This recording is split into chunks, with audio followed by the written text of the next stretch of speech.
మీరు పవన్ కళ్యాణ్ గారు ఎప్పుడు కలిసినా సొంత అన్నదమ్ముల్లా కలిసిపోతారు. మీ ఇద్దరి మధ్య బాండింగ్ ఎలా ఉంటుంది?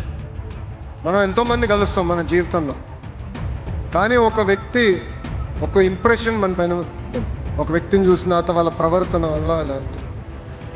అది నేను గౌరవ ముఖ్యమంత్రి చంద్రబాబు నాయుడు గారిని రాజమండ్రిలో జ్యుడిషియల్ రిమాండ్లో పెట్టినప్పుడు ఆ రోజు పవన్ అని వచ్చాడు. I think 13 or 14. ఆ రోజు మేము మాట్లాడుకున్న విధానం, గౌరవ ముఖ్యమంత్రి గారు కలిసాం, బయటకు వచ్చాం, మేము మాట్లాడుకున్నాం. ఆ రోజు ఆయన వచ్చి నన్ను పలకరించిన విధానం, మా కుటుంబానికి అండగా నిలబడిన విధానం నా జీవితాంతం నేను గుర్తుపెట్టుకున్నాను.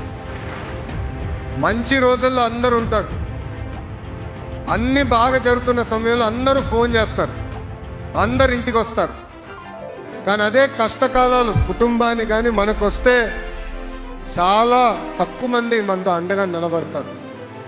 ఎవరైతే మనతో అండగా నిలబడ్డారో, కష్టకాలంలో ఎవరైతే మనకు అండగా నిలబడ్డారో వాళ్ళని జీవితాంతం గుర్తుపెట్టుకోవాల్సిన బాధ్యత ఇక్కడున్న యువత అందరి పైన ఉంది.